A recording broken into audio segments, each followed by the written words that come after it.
everybody, Giselle Grenier here from artplace.ca. In this book of backgrounds video, we are going to be working on the inside cover. Now in the last video or the one before that, I was contemplating doing something else which would have freed me up to get an additional 2 backgrounds, but I came up with an idea and I didn't have any paper big enough to create what I want to create, so I'm going to create this on the inside cover. And this is just the backing from a pad of drawing paper, and doesn't matter that the piece is torn, doesn't matter. You can actually tear more pieces to get more texture. It doesn't matter. First thing I'm going to do is I'm going to prepare this with gesso, only because I want this to be I want everything to adhere really, really well, and because I'm going to be doing some collage, I need the tooth. So I'm using DecoArt Media white gesso with my number 8 bristle brush, soft grip. And I'm just going to scumble this on. Doesn't need to be perfect because we are doing collage, and by doing the scumbling, you do get the extra texture that will show through paper. If you don't want the texture to show through, then apply it smoothly.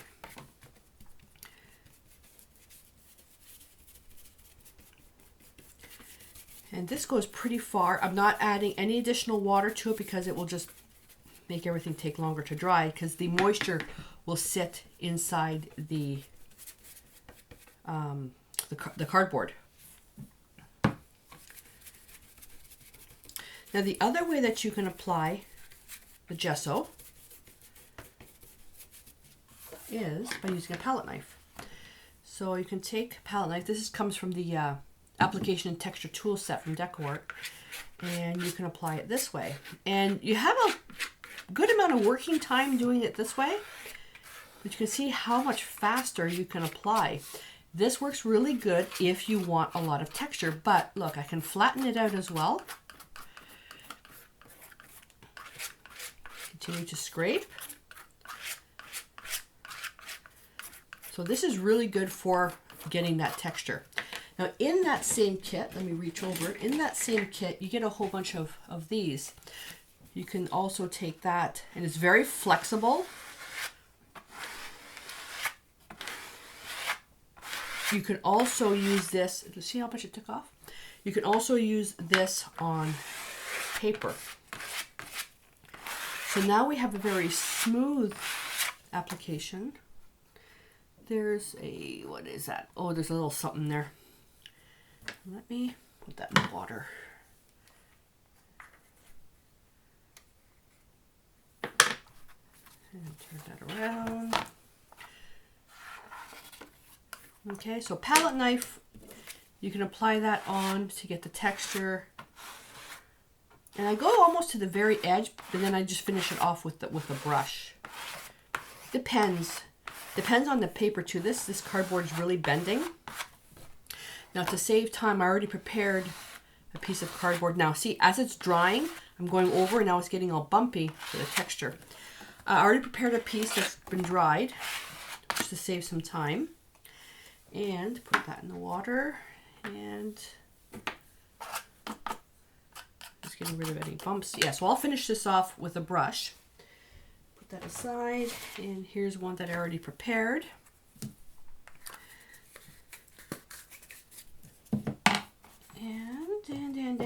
And baby wipe.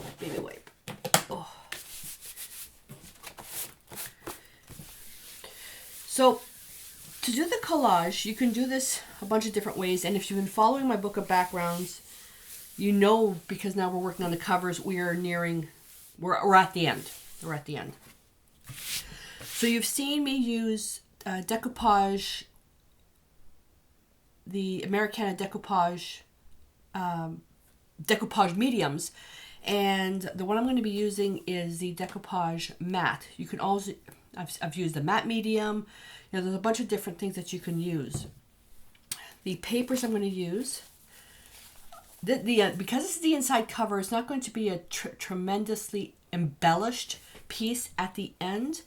I'm looking for it to be more of a piece where, so this will be the cover, and then you flip it over, and then the inside cover. And I'm thinking about, it's going to be more of my journey of where I started. And then if I want to do the same thing on the inside back cover, it'll be how I feel after my journey's ended. I don't know. I don't know.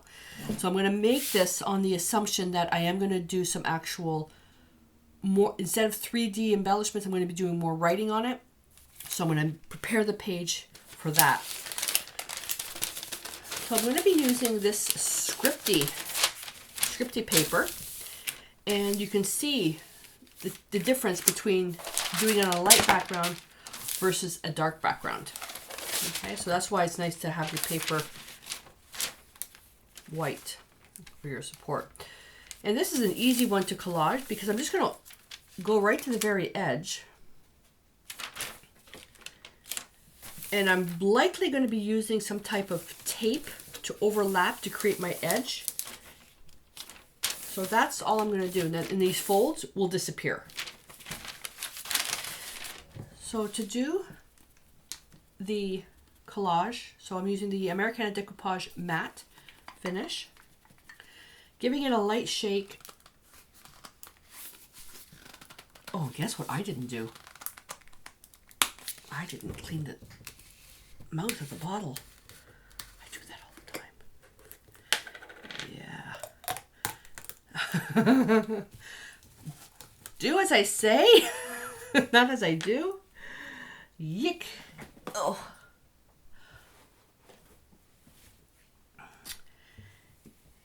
And I pour in here, and I shouldn't. I rinse it out after though, which really isn't an excuse. And I'm just going to apply a layer to this. And I've also, during the whole book of backgrounds process, I've used a, either my number 1 or 3/4 inch glaze brush. I've also used little glue brushes, which are bristly, but they, they're meant to be disposable. I really don't like to dispose of stuff like that. We have enough problems with waste control. So there's my political statement for the day. And see how the cardboard is bending? When this is dry, when the whole project is dry, all I'm going to do is put this in between. I have an actual press, but you can put it between a whole bunch of books, like heavy books, and it'll flatten out in no time. And once I gesso the other side, it'll also straighten out as well. Okay, so I'm going to put that there, turn this over, and I wonder if I have enough here. And I'm just going to put a little bit of gesso, or not gesso, medium on here as well. I'm primarily more concerned about the edges because I can always flip the paper up.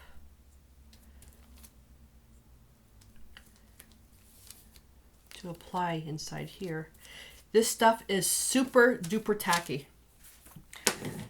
Super duper tacky. If you get any in your fingers, wash your hands right away. Not that it's dangerous, it's a very strong adhesive.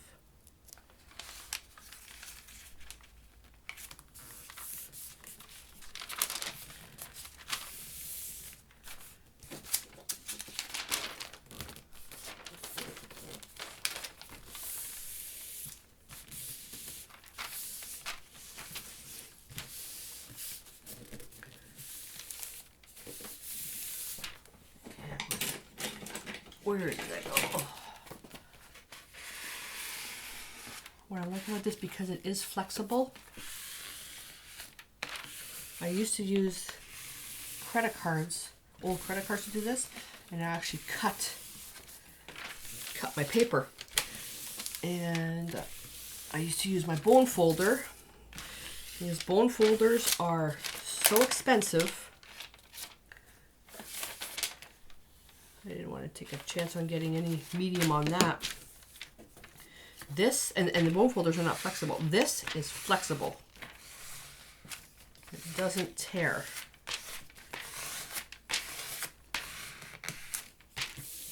And when you do this, eventually you build up the heat and with the friction, and you could run the risk of tearing your paper as well.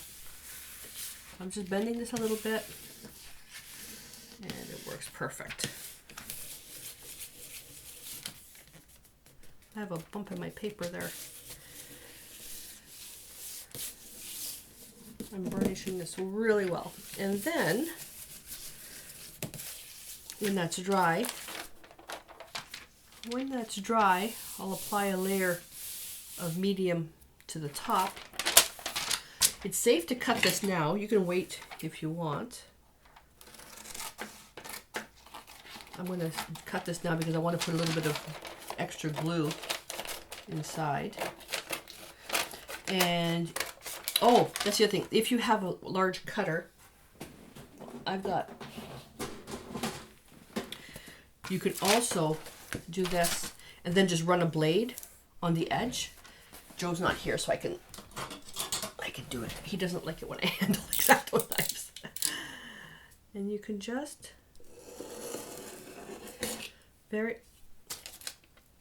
see, I just cut my unstick mat. Oh. I am more concerned about cutting myself. I don't pay attention.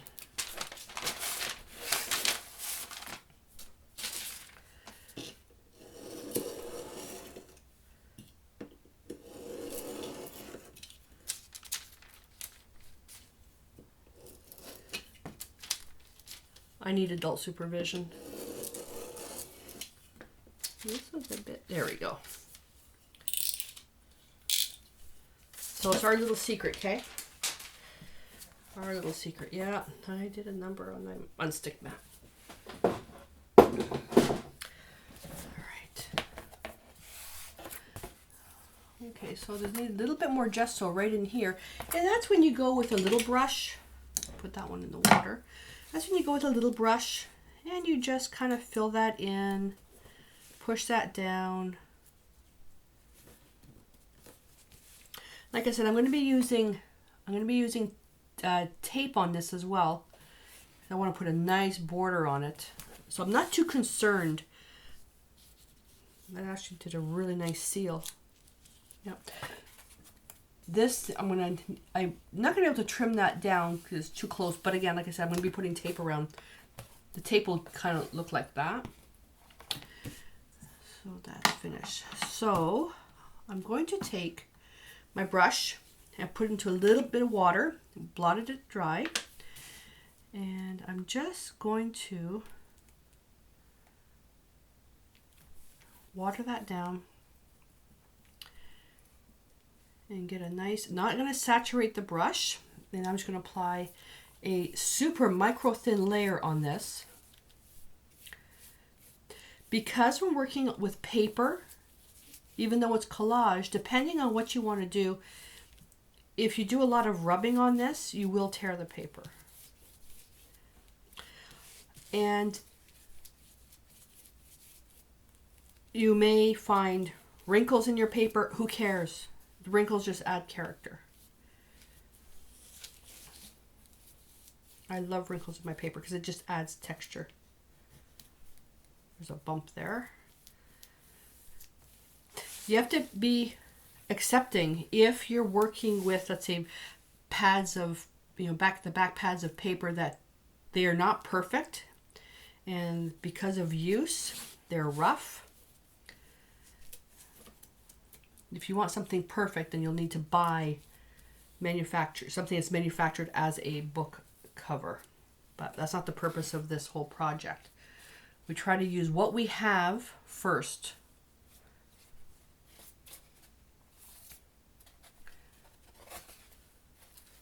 And I could speed this up with the heat gun. I'm not going to because I've got the multiple layers here, and there's the decoupage medium underneath. I want to let that dry naturally. This won't take very long at all because I already see it drying, maybe about a half an hour or so. I completely forgot to tell you guys what I was using for paper. This is sorry. The new line of Americana decoupage papers is called Old World, and there's 3 pieces. Comes with a map, a really large map, and these beautiful letters, and the script. The back cover I thought this might be nice, but I'm leaning towards using the map because of my journey. So I'm just gonna put these aside. I'll pack these up after. So now what I want to do is I'm going to use Titan Buff, which is pretty close. It's a lighter color, but it's pretty close to this. And I'm just going to set some stuff back because I need to create an area where, you know, if I do some writing, I need an area that will show my script. And this is a really neat scripty font. And then what I'm going to do, that'll take seconds to dry, and I'm going to stencil this. This is Americana Decor stencil, very thick stencil, used for home decor, but it's perfect for mixed media. It's called Distressed Harlequin. And I'm just going to use my unstick as my palette. And I'm using a dry 3/4 inch glaze brush. This is the Royal Aquilon. And should have had that ready. And a dry cloth. And all I'm doing is I'm just wiping back the edges so it's transparent. And because if I am going to do some writing on this, I don't want any ridges of paint. I'm not quite sure how I'm going to do this yet. Oh, I like that edge. I'm not quite sure how I'm going to do this yet, but so I'm just going to assume that I'm going to be doing some writing on this. I love when the edges are semi-transparent like that. Now this is why I put that layer of decoupage medium on this, because of all this rubbing I was doing. I didn't want the paper to tear. And I'm not going to cover everything. Look at that texture.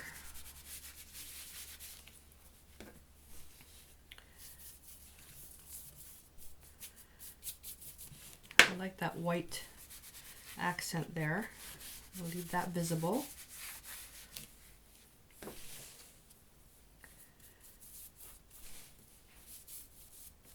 You guys probably can't hear this. Chaos is snoring. Bless her little heart.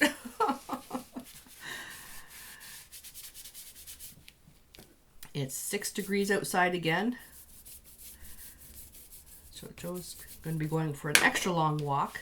I went yesterday and it was really, really pretty.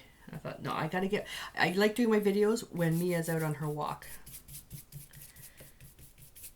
It's quiet. So now I'm just going to take the leftover paint, and wherever I see texture, I'm going to do a light brushing to give it a effect like that. I love that. And you don't have to do this effect at all. And it's best with a really, really good, not a super duper expensive brush.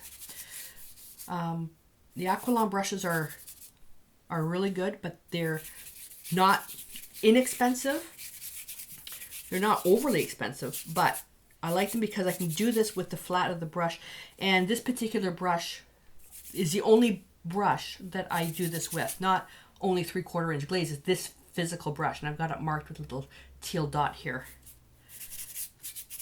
Because I have another 3/4 inch brush that I use for regular artwork. And what this does is it just limits the actual distress to one brush. There we go. Oh, that nice texture. Look at that beautiful wrinkle there. Ooh. There we go. Baby wipe. This, I can work on it now. That's the beauty of working dry brushing. I love, love, love working dry brushing. I am so upset that I cut my mat. All right. And stencil. So now I'm going to think, this is going to be the outside cover. I've got this. Where am I going to bind this? Obviously, I'm going to be binding it on this side. So what I'm going to do is I'm going to bring the stencil out this way. And lo and behold, it's going to give me, will it give me a perfect border? That's a bit wide.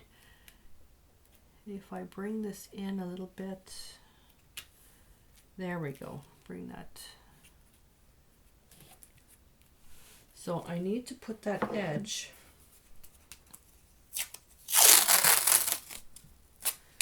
so I'm thinking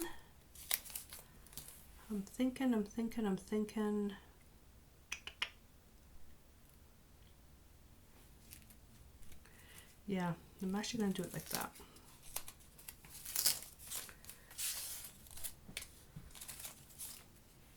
How much of an edge do I have there?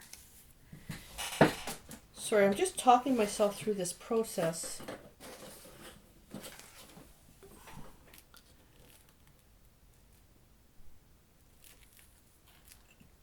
Yeah, too much.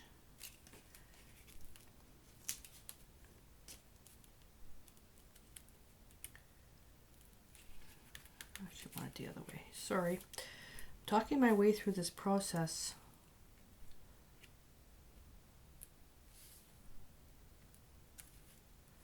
So I want to make sure that when I'm doing my binding, I'm not actually binding in one of the squares.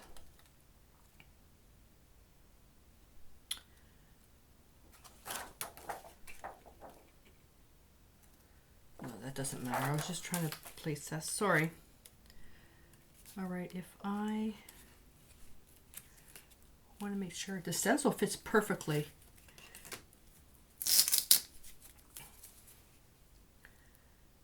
Just want to make sure. Let's see if I can hold that down. The unfortunate thing is that when you're doing something like this, that you end up sometimes, and it's going to happen to me, I know that this is not going to be perfectly straight. I know for a fact it's not going to be perfectly straight. Does it matter?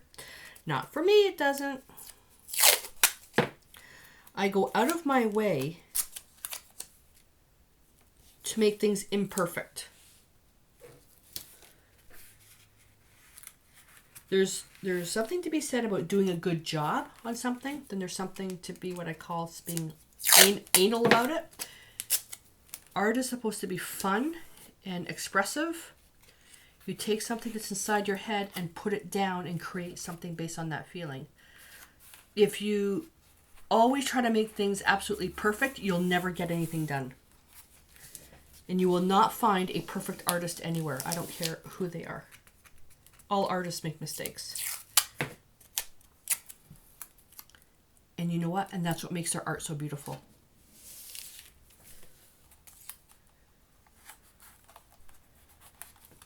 There we go. Alrighty. Wouldn't it be funny if I had this stencil backwards? Let's just have fun. One of my favorite pigments, transparent red iron oxide. And I'm using a large stencil brush, a 1/2 inch clear choice. It's the one with the long flat white bristles. And I'm going to get a paper towel. And I'm just going to wipe the excess on there. I want to do basically stain the paper. I'm going to do one light layer like this, and then I will come back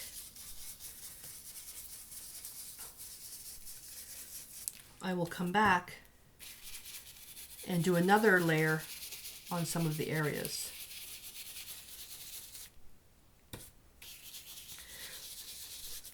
You can choose to stencil the whole thing or just some pieces. And when I'm doing this, if I'm going to stencil random pieces, I find that I end up getting into a pattern, like 2 rows, then I did 2. When I'm using a palette knife and I'm going quickly with modeling paste, that actually might be not a bad idea. No. You know what? You know what I'm going to do? Hang on a second. Where is it? I'm going to apply this, and then I'm going to use some triple thick. I'm going to brush it on in between some of the diamonds to see what effect we get. You can even use varnish if you want. But yeah, with a palette knife, if I just go like this, then I get a random pattern. And I find that when I'm using my brush, especially when I'm on camera, because on camera I'm more in left brain mode, not right brain mode, which is the creative side. The brain is using the logic part of the brain, and everything is in patterns. Because your brain naturally looks for patterns. So I'm going to work through till I run out of paint, because now we're getting different values. Come back, go over a couple of the second layer.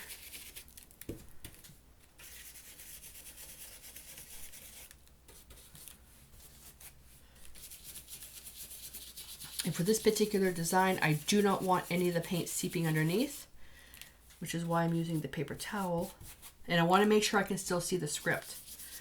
When it actually comes to the writing, I'm not quite sure how I'm going to do it.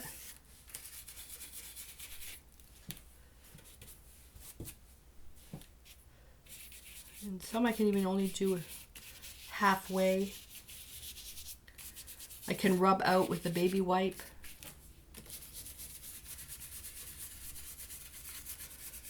If I close my eyes, I have no idea what I'm rubbing over. If I close my eyes, that's how I'm going to get a random pattern. Oh, I put too much here. Okay, well, we'll leave it at that. All right. So, okay, so this is where we're going to get stuck. I can let this dry naturally. I know that I can clean my stencil. First I try with the DecoArt stencil cleaner, and that usually gets everything off if I clean it right away. Because this paint's sticking on here, then I'll go to my 1000 plus stain remover, and that usually does, if the stencil's dried for about 10-15 minutes, it's fine. I have a little scour pad that I use for that. I can also clean this in a large Tupperware container with a bristle brush and come clean. Because I'm going to actually use my heat gun in this, because I'm going to be stenciling again over this. Yeah, I can remove the stencil, then realign it. No.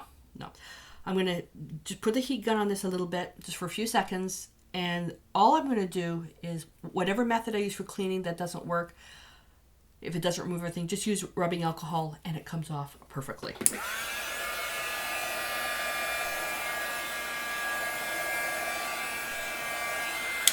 That's it. Now everything's dry. So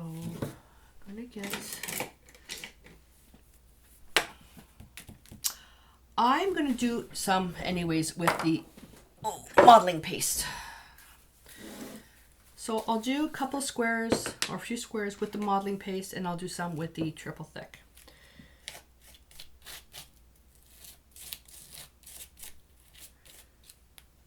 And I'm just going to put this on.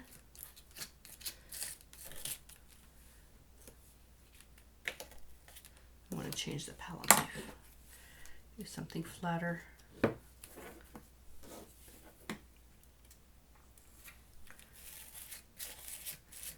And these, I don't care how much texture I have on them.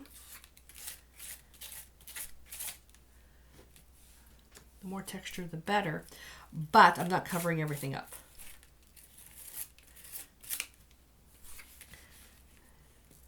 And I already know that I'm going to be safe here on this corner. And I'll make sure that I don't only do 2, I'll do 3s, 5s.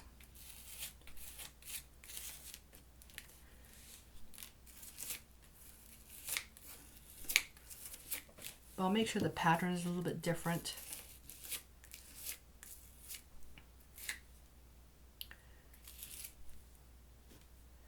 So my writing is going to be done over here.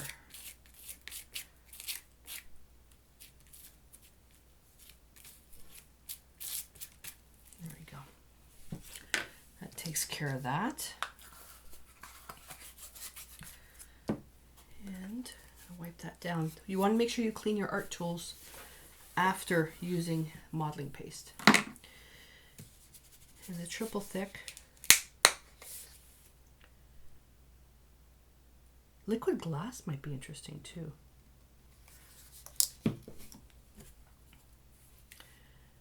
And I'm just going to take some triple thick and I'm just going to put some of this in the squares, or in the diamonds I should say. You can even go with a little bit of modeling paste. I'm not worried about that.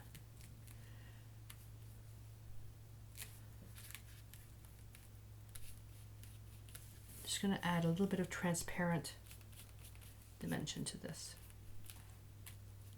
That's it.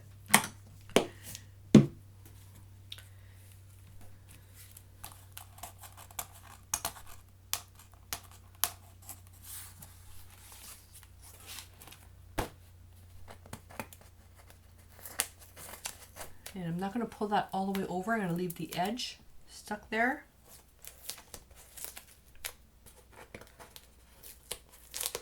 Nine out of 10 times I slide the stencil. Does it bother me? Nope. That piece is not coming off.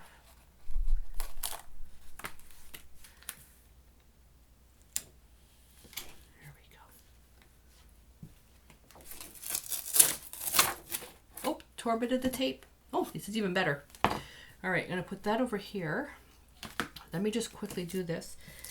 Modeling paste on a stencil, you need to get that off. So I'm going to show you what I do.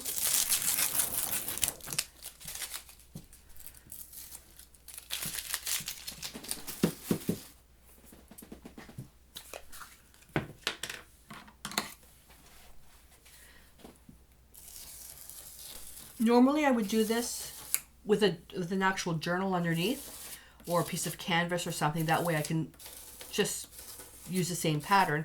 I just scrape it off and goes right back in the container. Problem is that now it's contaminated with transparent red iron oxide. Does that matter? Not usually. I'll just keep it on to one side. I'll scrape off as much as I can.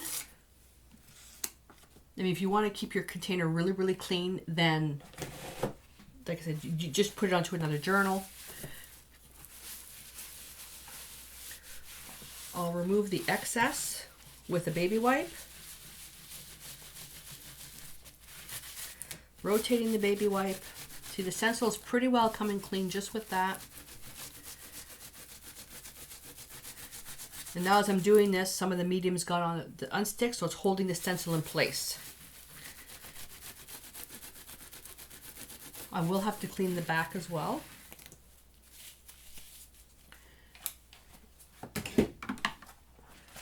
With a paper towel, be a little bit more careful because I don't want to get it caught inside. So this gets rid of the majority of the stuff. See, that's what you would have ended up with on a journal page.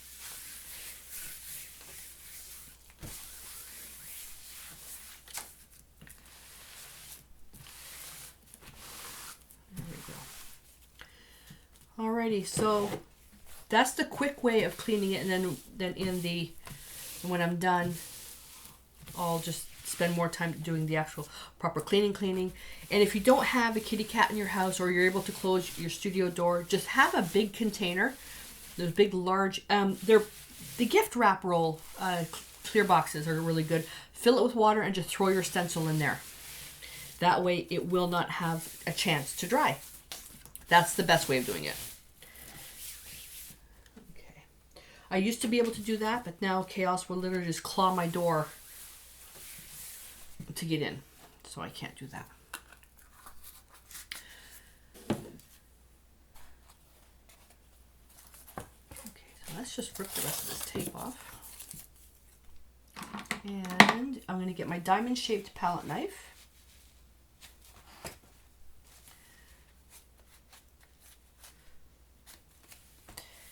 And are there any areas I need to clean up? No, this is actually pretty good. If there's a little spot here, like a little piece of modeling paste, I'll just pick it up. You don't have to. I want to, because it's so tiny, it doesn't add anything to the design. If things look too spotty, then they're going to be distracting. That V1 is fine. Look at the texture on that one. There you go. So let's see if we can tilt it. So there's where the now you can see the triple thick seeped underneath the stencil on this one here. That's fine.